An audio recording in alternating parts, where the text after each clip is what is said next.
Good morning, welcome back.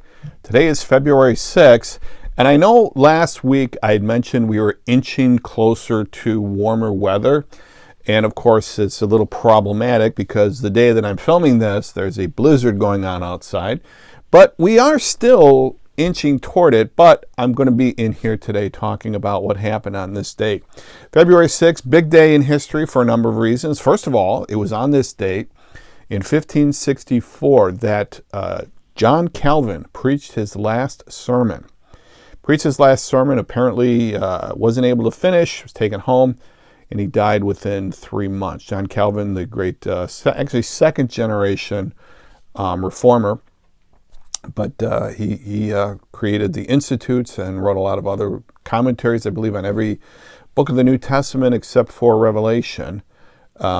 Several other things, and we still talk about him today, but he preached his last sermon on this date in 1564. In 1778, the country of France recognizes the independence of the United States. This was the first country to do so. A treaty was signed. This was the first treaty that the United States had signed, and it should not come as a surprise that shortly afterwards Britain declares war on France. If you've ever seen Hamilton, there's a line there in the song, one of the songs sung by King George III, that's, you cheat with the French, now I'm fighting with France and with Spain. And this is what he's referring to. So that took place on this date in 1778. Much later, in 1935, the board game Monopoly is first introduced to the public. First one on sale on this date. So for those of you who enjoy Monopoly, it all started on this date, February 6, 1935. Okay. Now here's my favorite story of the day. In 1951, radio commentator Paul Harvey was arrested in Lamont, Illinois. Okay. Now, first of all, Paul Harvey, for those of you who don't know, famous radio commentator, had a show, The Rest of the Story, Paul Harvey, good day, for many years, a conservative radio commentator. Okay. Now, here's his story, and he's sticking to it. He was arrested because he tried to break into Argonne National Laboratory. Now, Argonne National Laboratory is a national defense laboratory where they do nuclear research and the like. And it's located just north of here, of where I live.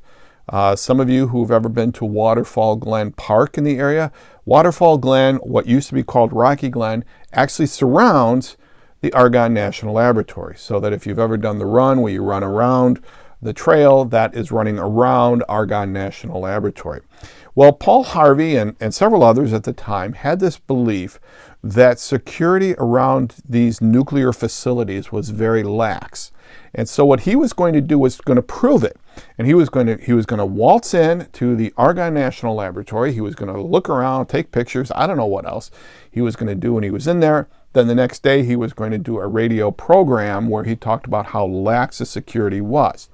And of course, if somebody like Paul Harvey could walk in, surely a Russian spy, communist spy could waltz in as well. Well, it failed because he was arrested shortly after getting through the gate. But that took place on this date in 1951.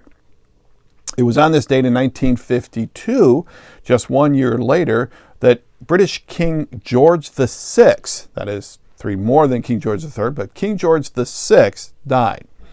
Also, on this date in 1952, Princess Elizabeth becomes the Queen of England. So yes, today is the 70th anniversary of Queen Elizabeth being Queen of England. So happy anniversary, Queen Elizabeth. Now, she wasn't actually crowned for quite some time. I think it wasn't until 1953 that she was actually crowned, but she was the queen upon the death of her father, the king. And this, by the way, is the king that had the stammering problem, the King's Speech, all that. So yeah, he died on this date in 1952. But today is Aaron Burr's birthday, born on this date in 1756. Now, this is the Aaron Burr, the one who kills Hamilton. Aaron Burr, he's the one that kills Alexander Hamilton, of whom the musical is made that includes George III singing about France. Okay, you got it? Here we go. It's history symmetry. So Aaron Burr, who also was the grandson of Jonathan Edwards, great Puritan preacher of the early part of the 18th century. But he was born in this state in 1756. Today is Ronald Reagan's birthday.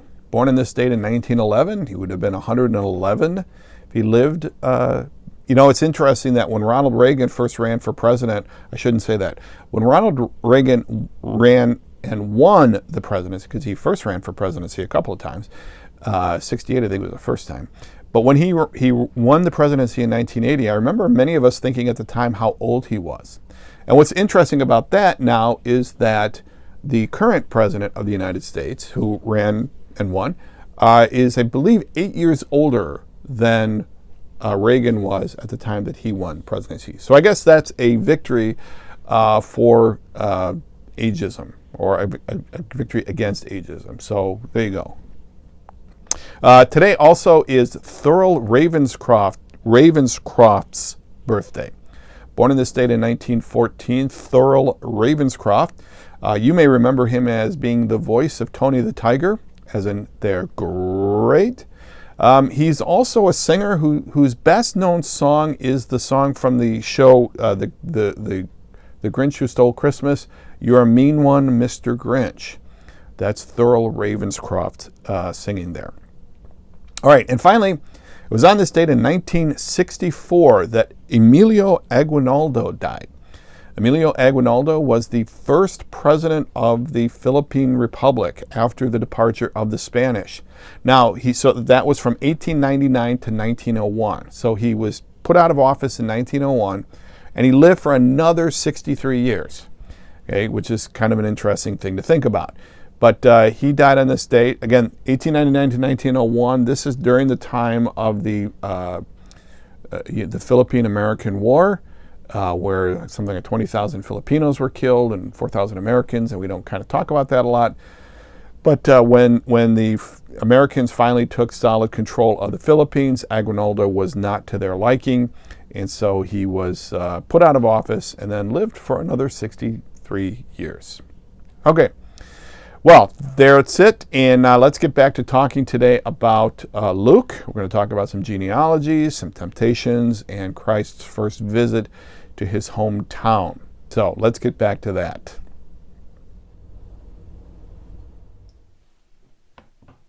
Good morning, welcome back.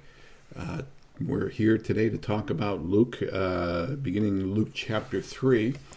Today we're going to talk about the genealogies, the testing in the wilderness, and Jesus' arrival in his hometown where he's rejected at Nazareth. It's going to be an interesting day. There's going to be a couple of quality die heretic moments for those of you who like that sort of thing. And I think we'll have some good stuff to talk about as we kind of go through looking at how Luke presents the life of Jesus. So let's begin.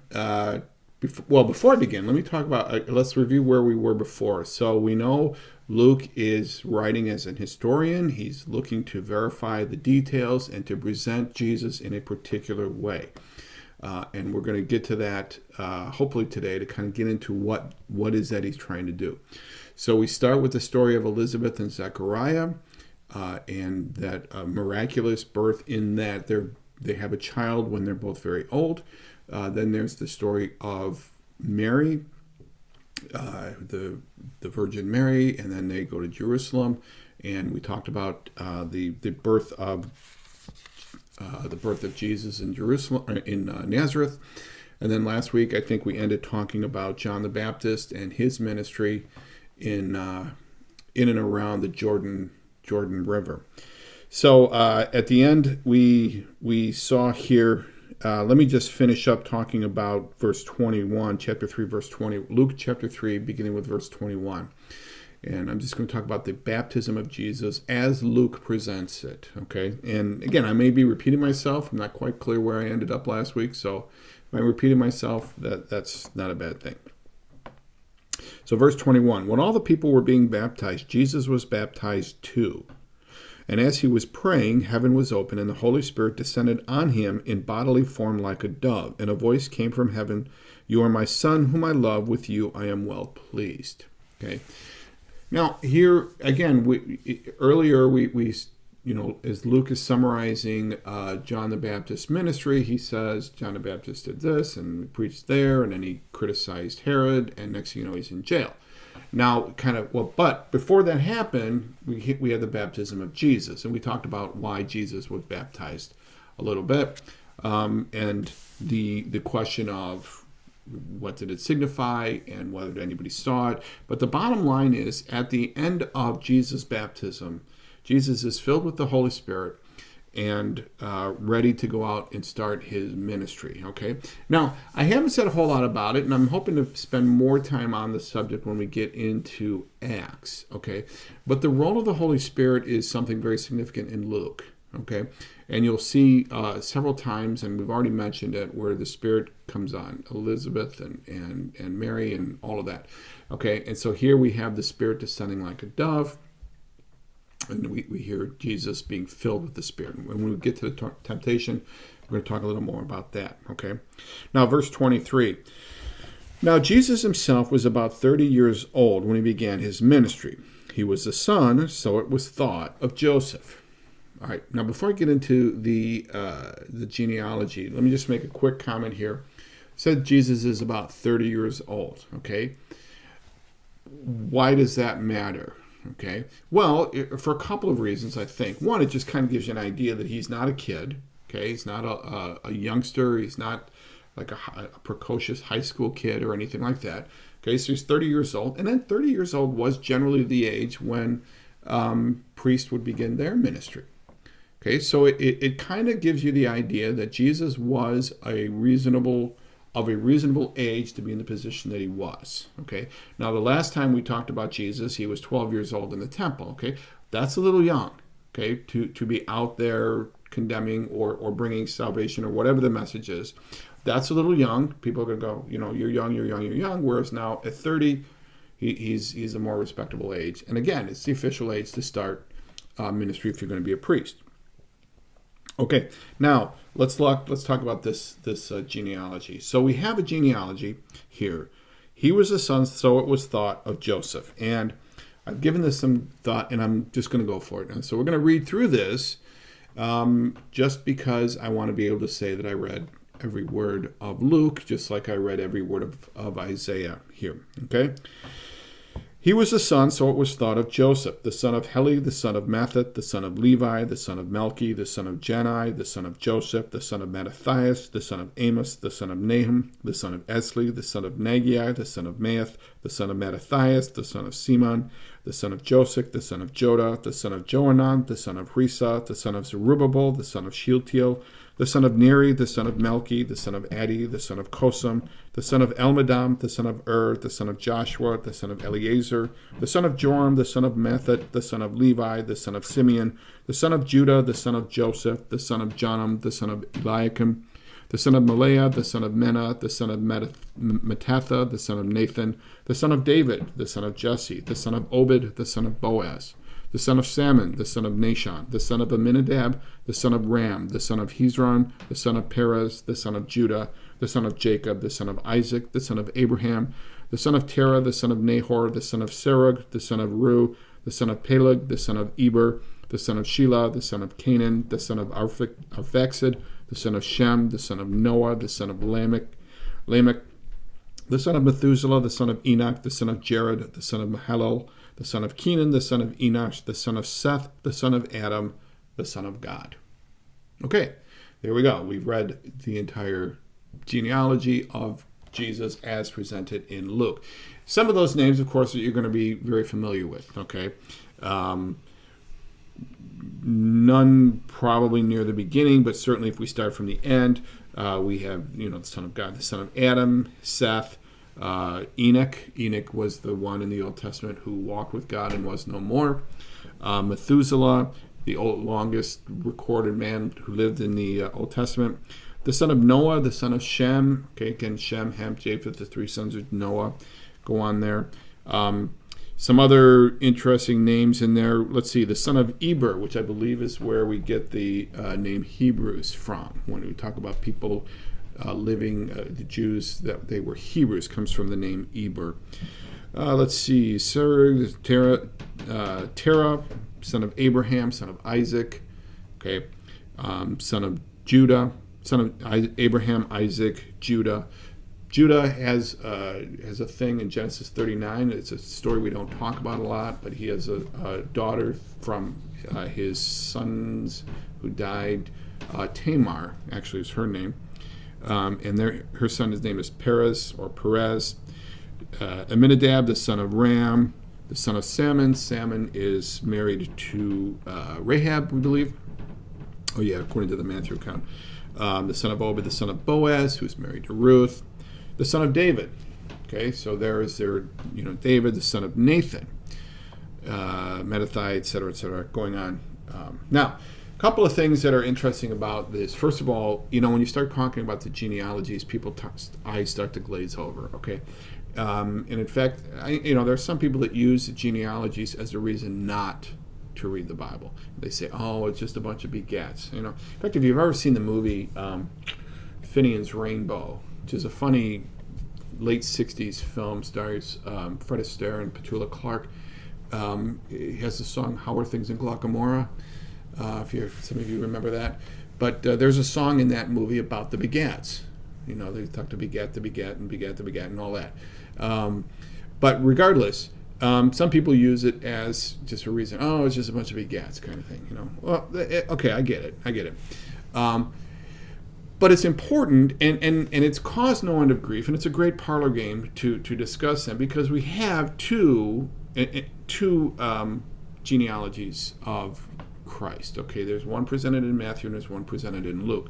Now, I know I said that I don't really want to spend a lot of time talking about this, but this is something that has caused a lot of controversy, so I want to kind of at least touch on it a little bit. Okay, and the problem is this: you have a genealogy of Jesus in Matthew. You have a genealogy of Jesus in Luke. Okay, no genealogy in Mark or in John. Okay, but in Matthew and Luke you have a genealogy, and there are significant differences. Let's say, okay, for example, one of them has 42 generations, and the other one has 27. Okay, that's a problem. Okay, if you start trying to say reconcile the two. Okay, there are discrepancies. So, for example, in the Matthew account, let's see, how does it go here? In the Matthew account, Joseph's father is called Jacob. And in the Luke account, as we just saw, Joseph's father is named Heli. Okay, so wait a minute, are those the same people? In fact, between David and Joseph, in the two accounts, they're two completely different accounts. Okay, in terms of names, there are two names that are the same. What are they? Zerubbabel and Shealtiel are in both, but they're in different locations, so they're probably different people. Okay, so what's the deal? How can you have both of these things be correct? Okay, so there are these discrepancies. Well, the first thing you have to realize is that we can't expect, and I mentioned this when we talked about, even though Luke is talking about being a historian, and Luke is verifying sources and the like, we can't simply expect that Luke's standard, this first century standard of historical writing, is the same as today's. Okay, in that we want to have this supposed objectivity. Okay. Both of them are trying to show something through their respective genealogies. Okay, so Matthew is the one that says, here's 14 generations from here to here, 14 from here to here, and 14 from here to here. Then he only highlights 14, and so sometimes when he says so-and-so is the son of so-and-so, they're actually the grandson or the grandfather, depending what direction you're looking at it. Okay, they're trying to illustrate something with the particular genealogies. Okay, and so what is it that that's one consideration. So how do we reconcile these two? How do and part of this comes down to an interesting discussion, and I'm only going to touch on it here real briefly. There's two ways of looking at the accuracy of the Bible. Okay, one of them is to take up the cause of what's called inerrancy. And another way to look at it is to say infallibility. Okay. And if you're an inerrant, and here's the thing. So inerrancy is a relatively new way to describe the accuracy of the Bible. Okay. And what I mean, I don't mean it somebody came up with it. It's just a new way to describe it. And prior to, say, I don't know, the 19th century, people really didn't talk about inerrancy per se. They didn't, focus on that every word is correct and that all things have to be reconciled. And part of what drove Christianity and apologetics into this description, calling it inerrancy, in large part had to do with evolution. Okay, so evolution came in, and the creation story came under attack, and people started looking at Genesis 1 and saying, okay, what does a day mean? Okay, what does it mean that God created the world in 7 days? Okay, is that 7 24-hour time periods? And so if you are an inerrantist, you would say, well, yeah, that's what the word day means. Okay, now there are other people who hold a very high opinion of Scripture. Okay, and it isn't a zero-sum game, or that's not really the right thing. It isn't necessarily an absolute binary decision that you have to be one or the other. Okay, there's a spectrum here. Okay, inerrancy really became a big deal in the 1970s. With Hal Lindsey, Lindsey or Lindsell, I can't remember his name, but the name of the book was called The Battle for the Bible. That really made inerrancy a big thing, a big issue. Okay, and we're not going to talk about this, but except to say this: that if you're an inerrantist, that is, this is where I've been most of my life, all of my. Well, I mean, when I was born, I really wasn't giving a whole lot of thought to it, but. I lean toward the inerrant side. Let's put it that way. Okay. The problem with inerrancy, looking at the Bible from a strict, hard inerrancy position, is you find yourself having to do a lot of explanation. You spend a lot of time trying to, explain, okay, well, here's what this verse means, and here's what this verse means, and here's where these two contradictions are. And to a certain extent, that's important stuff to do. Don't get me wrong, okay? So when we get down to the days, when was Jesus crucified, okay? Because it appears between two of the Gospels, that there's a different day, okay? So, if you're an inerrantist, you really want to come up with a reason. Now, if you're kind of a softer inerrantist, and typically those will talk about the infallibility, infallibilists, we'll say, okay, we can work around that a little bit, and this is an issue.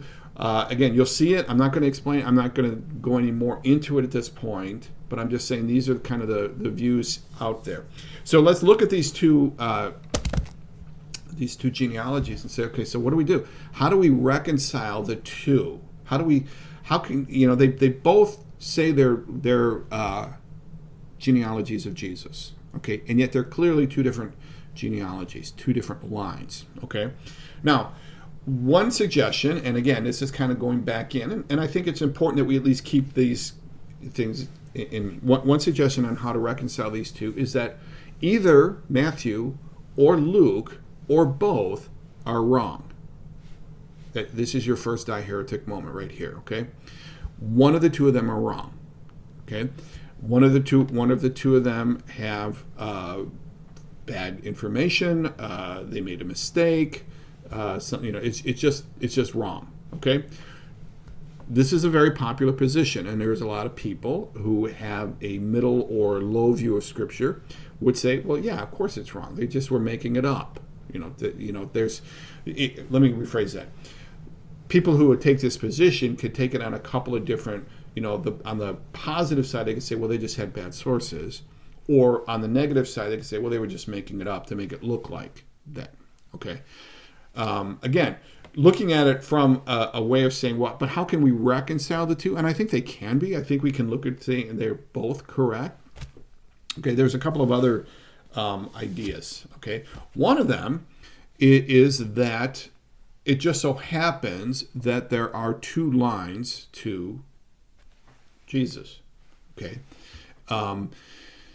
What I mean by that is I know in my personal family tree, on my mother's side, there's a point, and I haven't seen this in a while. I need to get a copy of this, but I do know that at one point back, I don't know, in the 19th century, somewhere like that, there were a set of cousins that spread out, and then all of a sudden comes back in again.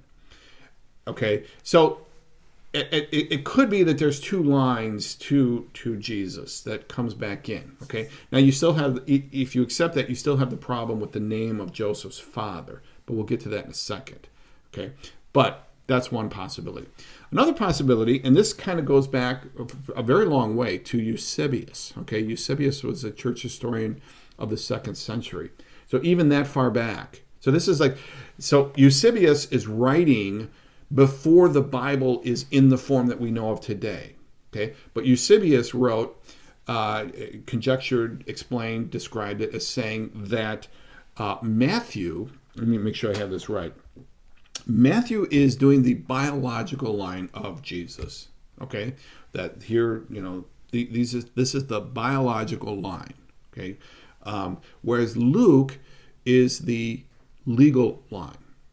Okay, and that takes into account at somewhere along the line there's a levirate marriage involved. Okay, now levirate marriage is that, so if a man marries a woman and the man dies. Okay, and this is kind of how set up in the Old Testament. So let's say man A marries a woman and the man dies before the woman has a child. Okay, under the levirate custom, the man's brother would marry the woman. Okay, so now she's married to the brother, and of course this becomes well known in the story later on. There were 7 brothers and they each died. Okay, so that's kind of the idea. Now, so let's say the brother marries the woman, okay, and they have a child, okay. That child would be considered in the law, legally, the son of the first brother. Okay, so in the genealogy, he would be considered the son of the first brother. And that is a levirate marriage. And so Luke is saying that at some point, is recounting the line of Jesus in that levirate marriage, or taking into account the legal parentage of Jesus. Okay, and so in the Greek there isn't a word for son-in-law, at least there wasn't at the time, and so Heli, who is noted as being Joseph's father, would be Joseph's father-in-law. So that would be Mary's father. Okay. Because Joseph, or it could be that Joseph was born of a levirate marriage as well. Okay, so that's this whole taking into account this legal idea. Okay, that there's a legal difference thanks to the levirate marriage custom somewhere along the line, and once it gets set off, then it would just be off the whole time. Now, another idea, and this is kind of a lot of people have taken this one on, and this is the one that I've always favored, is to say that Luke is actually Mary's lineage. Okay, and the clue there is where it says Joseph, he was the son. This is in the end of verse 23. He was the son. Jesus was the son. So it was thought of Joseph. Okay. And so Heli there, again, I mentioned it before, it would have been Mary's father. And Joseph is Mary's son-in-law. And so this is actually following the line of Mary. So what that does is that explains why you have two completely different lines, certainly from David. It also indicates that Jesus is descended from David on both sides of his family. Okay, and it does give a good explanation for that. The bottom line is we really don't know definitively. Okay, what we do know is we can look at this from a literary angle and say, okay, what is Luke trying to accomplish here? Okay, why did Luke choose the one he did? See, because it's problematic. Another problematic element to it is that and again, we don't know this for certain. Does Luke have Matthew's account in front of him? Okay. He says, Luke tells us explicitly that many have undertaken to write this, and he very clearly states that he's using other sources. Does Luke have Matthew's account in front of him? Very possibly he does. It could also go the other way. It could be that Matthew had Luke's account in front of him. Again, we don't know. It's a speculation here.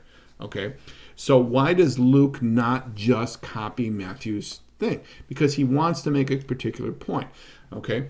And I think the point is when Luke is looking at the genealogy of Jesus and he wants to present it, he wants to show Jesus' connection to several points. Okay, he clearly wants to show the connection to David.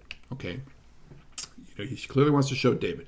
He wants to show the connection to Abraham. So in that his connection to David, it shows his kingship, as it were. His connection to Abraham certainly shows his part of being a Jew, his Jewishness, for lack of a better word. And then, of course, going back to being part of Adam, kind of shows his universal humanness. Okay, and then, of course, Son of God. Okay, now this is a phrase that will come back again. So I think when Luke looks at it from a literary standpoint, he's saying, okay, I need to show that this guy is both universally human, universally Jewish, or definitely Jewish, definitely a king. And so, and he picks this way to do it. And then when he gets past David, he says, listen, I'm going to, maybe he's looking at Matthew and he's saying, you know what, I need to put Mary's account. Okay, I don't think we're going to get a very satisfactory answer there, but I don't think it's reason to just throw out the thing. So again, I kind of reject the idea that one or both of them are wrong. Okay, I lean to it's Mary's. I like the Mary's explanation. Okay, so with that, we've got Jesus presented there in his context, in his historical lineage context, and we move into chapter 4. Okay, so let's move into chapter 4, talk about Jesus being tempted in the wilderness. Okay, I'm going to just read the whole passage, and then we're going to come back and talk about it a little bit. Jesus, full of the Holy Spirit, left the Jordan and was led by the Spirit into the wilderness, where for 40 days he was tempted by the devil. He ate nothing during those days, and at the end of them he was hungry. The devil said to him, "If you are the Son of God, tell this stone to become bread." Jesus answered, "It is written, man shall not live on bread alone." The devil led him up to a high place and showed him in an instant all the kingdoms of the world. And he said to him, "I will give you all their authority and splendor. It has been given to me, and I can give it to anyone I want to. If you worship me, it will all be yours." Jesus answered, "It is written, worship the Lord your God and serve him only." The devil led him to Jerusalem and had him stand on the highest point of the temple. "If you are the Son of God," he said, "throw yourself down from here. For it is written, he will command his angels concerning you to guard you carefully. They will lift you up in their hands so that you will not strike your foot against a stone." Jesus answered, "It is said, do not put the Lord your God to the test." Verse 13, when the devil had finished all this tempting, he left him until an opportune time. Okay, let's talk about this Jesus being tempted in the wilderness. First of all, and this is a question that I really had never given a whole lot of thought to until I was reading one of the commentaries that I'm using here. And that is this, the level of, the word is historicity, and this is a question that comes up a lot of times. To what extent do these things literally, physically happened? Okay, so if you start thinking about this and you start looking at the story, there are a couple of weird elements. If you hold, and which I always have, and I still do, I'm fine with it. The idea that this physically, literally happened, the events happened exactly as they're written here. Okay, now the point here, I think, in these 13 verses is that Jesus is given a real temptation from a real foe, and the interaction has real consequences. Okay, and that is the important point. Okay, that Jesus is tempted by Satan is the point. That Jesus is in the wilderness, physically, literally in the wilderness, may not be the main point. Okay, and may not be a hill worth dying on. why does this matter? Look down to verse 5, okay? The devil led him up to a high place and showed him in an instant all the kingdoms of the world. Okay? Now let's just think about that physically and literally for a minute. Where are they? So, to show all the kingdoms of the world, even if it's just all the kingdoms of the known world to the first century Jewish writer, okay? How high up do you have to be to see this? All right, quite high. Okay, now, does Jesus and the devil, do they fly up there? Do they disapparate up there? I don't know. Okay, I don't know. Certainly, Jesus could, being God, and Satan could, being, angel of light. What is the mechanics of that? Okay, then it goes from there to the highest point. Now, do they walk? Do they run? Do they meet there at noon? What is how did that work? I don't know. Whereas if you look at this and say this is a vision that Jesus is having, okay, that this is a vision, then it makes sense. It's easily explained. And yet the vision, and we see through the Bible, things happen in visions, okay, very clearly, without any loss of meaning in terms of the actual meaning of the text, okay? Now, I'm fine with, when you've got, Satan and you've got Jesus, the Son of God, that all of this can literally happen. I'm fine with that. Any God who can create the world in 6 days, ex nihilo, can make all of this happen. Okay, but I don't necessarily think that if you look at this and say, well, I think this is more of a vision thing, as far as the actual temptations. I don't think you've really gone outside of the realm of Scripture.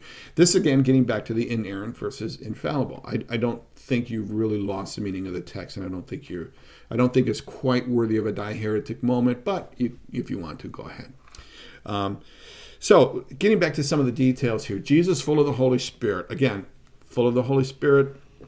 Notice he's led into the Spirit by the wilderness. Into the wilderness by the Spirit. Okay, the role of the Spirit is very clear here. Okay, there's no question that the Spirit has a part in this. Okay, this is not accidental. Jesus wasn't like walking around going, "Oh, Satan, I had no idea you were here." Okay, very clearly something that was meant to happen. Okay, so he ate nothing during those days, and at the end of them he was hungry. Okay, well, yeah, you would be too at the end of 40 days. I mean, some of us, people like me, can't go 4 hours, let alone 40 days. Okay. I have trouble with 40 minutes sometimes. All right. So now it doesn't say that he's without water. It says he's without food. Okay. That's an important point because I don't think you can really survive. That a human can't survive without water for that long. You can survive without food, but I think at 40 days you're right about the end of your ability to survive. But and so certainly you would be very hungry. So I'm fine with this part, and I think Jesus clearly was led physically into the wilderness, and at that point, somewhere along the line, he meets Satan. Now again, there's a couple things we know of. 3 temptations. Okay, and for what it's worth, in the other, and I forget which is the other account, whether it's Matthew or John or whatever it is, they're not in the same order as the other gospel accounts. That's okay. It isn't necessarily that it happened this way. Luke puts these 3, and maybe Luke is the one that's chronological, and the other gospel account is the one that's not. Okay, but each of these kind of indicates something, and so Luke is just saying, okay, these 3 things happened. Okay. Just like if you say, yeah, I remember 3 classes I took when I was in college. I took this class, I took this. In this class I learned this class I learned this class I learned that. Doesn't necessarily mean that this class was first, this class was second, this class was third. I'm just sorting them based on what I learned. Okay? So these 3 events.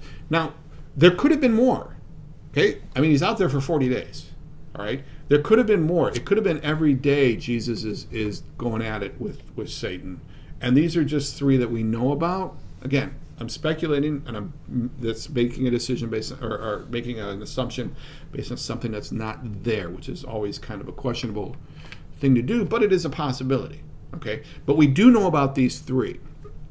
Okay, so what we know is what Jesus has going for him in the desert here, in this wilderness, is he's filled with the Spirit. He has the Spirit within him to face these, and he's got a knowledge of the Word of God. And so then the devil comes up to him and makes these things, these temptations. He says, if you're the Son of God, okay, again, Son of God, Son of Adam, etc., turn these stones to bread. Okay? Tell this stone to become bread. Okay? And Jesus replies with a verse from Deuteronomy chapter 8, where he says, it is written, man shall not live on bread alone. Now that passage in Deuteronomy chapter 8, the Lord is, through Moses, is telling the people, I gave you manna, provided it to you, just so you could see that you don't live on bread alone. That is, it's kind of an illustration of God's graciousness to the people in the wilderness, and that's kind of what the context at the time is. Okay, and so Jesus is like, that's not, that temporary fix isn't going to solve anything. Okay, so he's like, no, should not live by bread alone, and you're not going to make me do that. So he answers with Scripture. The devil led him up to a high place and showed him in an instant all the kingdoms of the world. Okay, and he said, so the devil says to him, I will give you all their authority and splendor. It has been given to me, and I can give it to anyone I want to. Now, this may or may not be true. Okay, this is a statement that we hear from Satan. Now, I didn't mention it before, but at this point, we see Satan as an individual foe here. Okay, now Satan certainly believes what he's saying. Is it accurate? Has he been given these? Does he truly have this authority to give over the kingdoms to all of these kingdoms to Jesus? Perhaps in the sense that if they're not worshiping, if they're not worshiping God, then they're worshiping somebody else, and Satan is the alternative. So to a certain extent, it may be accurate, but whether or not it actually is true, Jesus rejects it. He doesn't even play that game. Okay, he doesn't say you don't have the authority to do that. He just says no. Okay, and how does he say no? It says, if you worship me, it will be yours. Okay, so Jesus, if you acknowledge my superiority, if you worship me, if you show me the worthship, that's where the word comes from. If you show me the value that I have, I'll give all of this to you. And to a certain extent, that would shortcut the whole process. I mean, at a certain weird kind of level, it's David, it's time of David, king, restoring, boom, done. Jesus replied, worship the Lord your God and serve him only. Okay, again, this is also from Deuteronomy 6, from Deuteronomy, it's a few chapters earlier, Deuteronomy 6. Actually, it's in the same passage where it talks about the Shema, of the Lord your God with all your heart, with all your soul, with all your mind. The same passage there where that comes in. It is written, worship the Lord your God and serve him only. It's like, no, I'm not gonna go worship you. The devil led him to Jerusalem and had him stand on the highest point of the temple. If you are the Son of God, okay, throw yourself off of here, because the Bible, that one that you like to quote so much, says, he will commit his angels concerning you to guard you carefully. They will lift up your hands so that you will not strike your foot against the stone. Now, he's quoting from Psalm chapter 1. He's taking the passage out of context. He's talking about those that are in his service, that are not necessarily people who just willy-nilly throw themselves off of temples. Okay? Jesus answered, it is said, do not put the Lord your God to the test. And I think, he ends on this one just to, and again, this is the same passage as the first one about the bread. Okay, it says don't put the Lord your God to the test.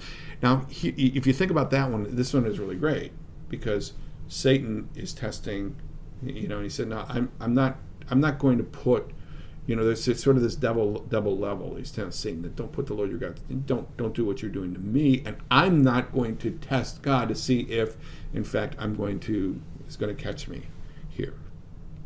Okay, this is kind of the same text as the first. When the devil had finished all this tempting, and failed, I might add, he left until an opportune time. Okay. Now, what's interesting about this is that you have this introduction of Satan as being the big bad, so to speak. Okay, and I'm not trying to minimize it at all, but you have Satan's role as a negative force, as a diametrically opposed force, and he doesn't leave Jesus. He doesn't go away. He doesn't say, "Okay, you win. I'm done."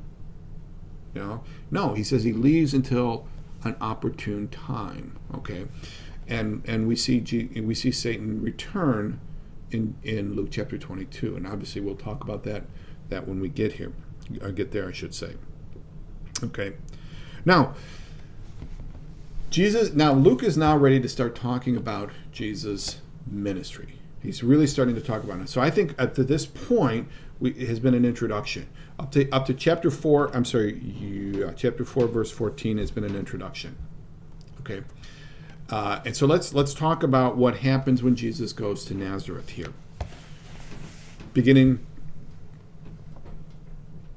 with verse 14. Jesus returned to Galilee in the power of the Spirit, and news about him spread through the whole countryside. He was teaching in their synagogues, and everyone praised him. Okay, so what we know now is after this this event in the wilderness, Jesus comes out and he starts preaching through the area and doing things. Okay, doing things. We know that from a passage later on. So things are happening, and now he comes into Nazareth. All right, Nazareth being his hometown. He went to Nazareth where he had been brought up, and on the Sabbath day he went into the synagogue as was his custom. Nazareth is his hometown. Okay, everybody knows his story. Okay, it's a small town. Everybody knows his story. He had a weird birth. It's not quite kosher. Nice guy, don't get me wrong. Nice guy, but weird birth. Something strange about him. We can't quite put our finger on it, but now suddenly, and we heard stories. He's been doing all of this stuff. Now we're going to go see him. Hometown boy makes good. Let's go into the. Let's go to and see what he has to say. He went to Nazareth where he'd been brought up, and went into this. And then went into this on the Sabbath day. He went into the synagogue, as was his custom. He stood up to read. Okay, so the synagogue is the kind of the local meeting place where it's Jewish, mostly men, would get together, and there was a certain order to the services, and one of them was they would present a reading. Okay, and these readings were on a schedule, and usually you would follow this particular schedule at every, so that you would read through a certain amount of the Torah over the course of a year. All right, now it's not clear whether this passage was in fact the passage of that day or not. Okay, it could have been. It doesn't. I don't think it really affects the story one way or the other. He stood up to read, and the scroll of the prophet Isaiah was handed to him. Unrolling it, he found the place where it is written. Okay, so they don't have chapters and verses, so he's got to go through the Gospel of Isaiah, or the Gospel. He's got to go through the book of Isaiah, find this passage, and we're looking at two passages, one in Isaiah 61 and one in Isaiah 58. Okay. Unrolling it, he found the place where it is written, "The Spirit of the Lord is on me, because he has anointed me to proclaim good news to the poor. He has sent me to proclaim freedom for the prisoners and recovery of sight for the blind, to set the oppressed free, to proclaim the year of the Lord's favor." Okay. He's quoting from Isaiah 61. He starts with Isaiah 61, and then he finds a passage in Isaiah 58. Okay, these are both. They're not in the same spot. They would be in two different spots. So in effect, what he does is he reads the first verse, and he goes back and reads the second. Okay. They're both in Isaiah.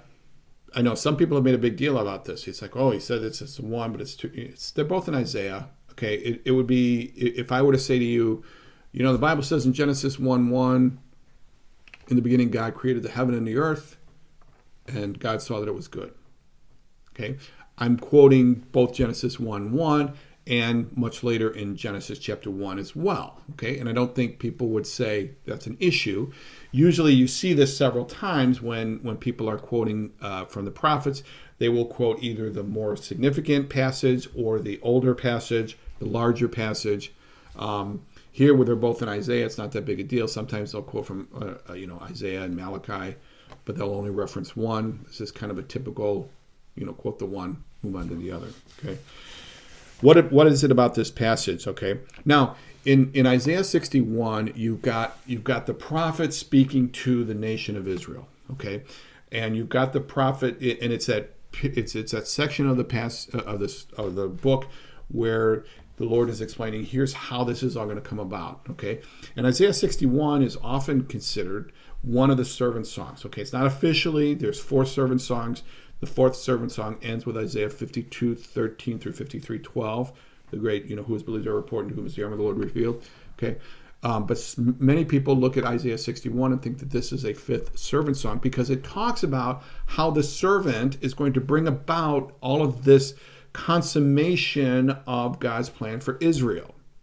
Okay, and so when Jesus picks up this passage and reads this is a very significant passage for Jewish believers, certainly for not Jewish believers, for Jews in Israel at the time. Okay, because this is a big part about God's plan for the nation, big picture. Okay, and now Jesus is reading this passage and he's saying, today this has come true. Then he rolled up the scroll, gave it back to the attendant, and sat down. The eyes of everyone in the synagogue were fastened on him. Okay, because again, now they were expecting a certain amount of commentary. This would be like reading the text and in the sermon. So they're expecting a little commentary. Okay, what is he going to say? And he says, today, this scripture is fulfilled in your hearing. Now, what is it about this scripture that is so amazing? Okay, and why is it significant for our purposes? Okay, we need to look at what this passage is, what Jesus is saying here. Saying, I am here. The Lord has appointed me. Today this has happened. How? The Lord has appointed me to do this. To do what? Okay.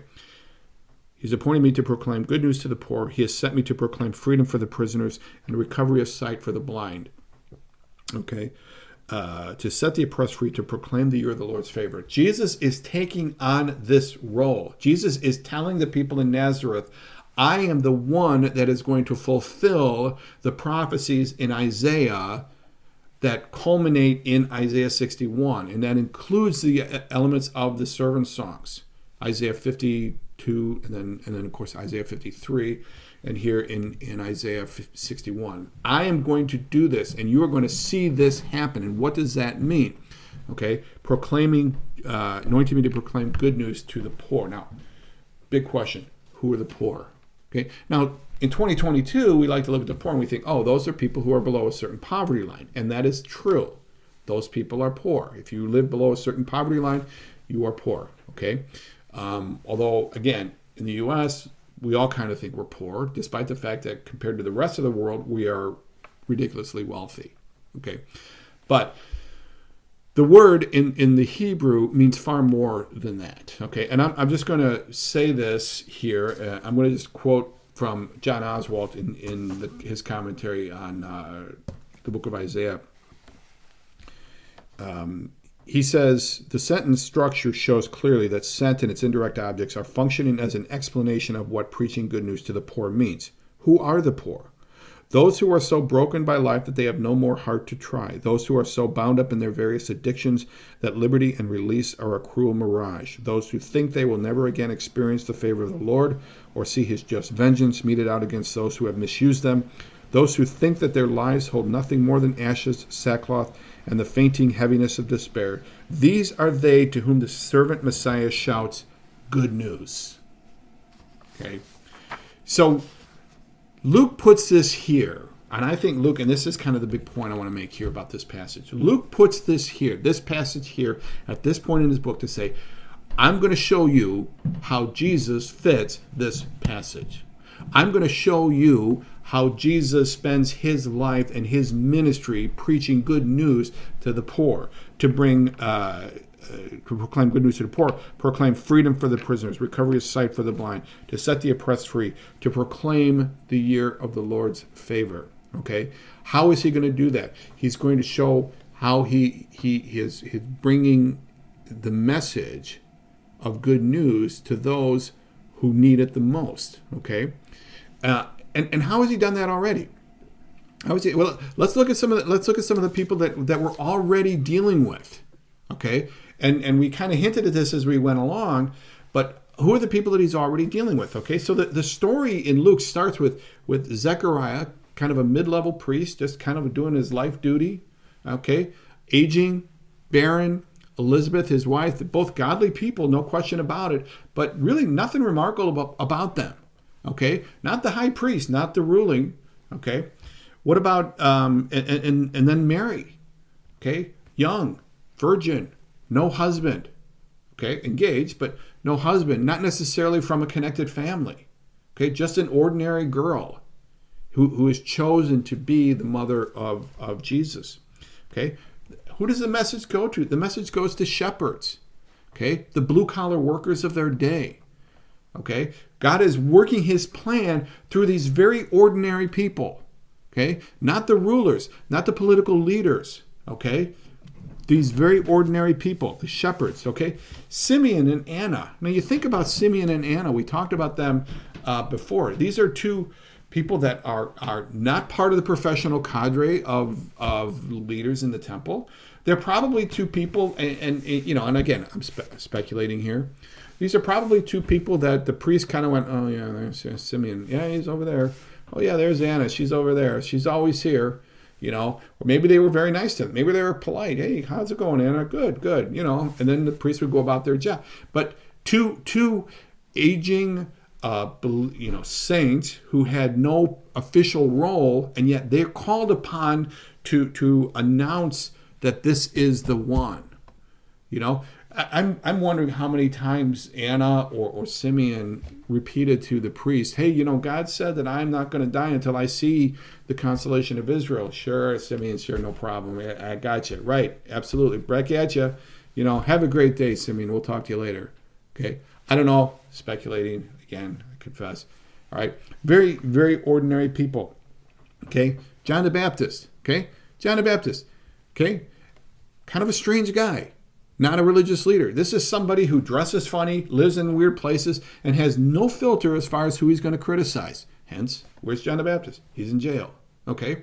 So we've already seen Luke illustrating that God is using unusual, ordinary people to make his message happen. And as we go through the rest of the Gospel of Luke, we're going to see overall, not always, there's some weirdness in there as well. There's a couple of exceptions, certainly.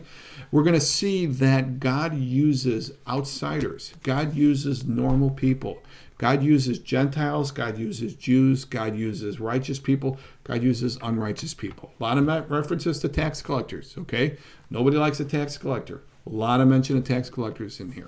People that if you were writing the story, that if you were saying this is how God is going to do it, you wouldn't use a tax collector. You wouldn't use shepherds. You wouldn't use all of these guys.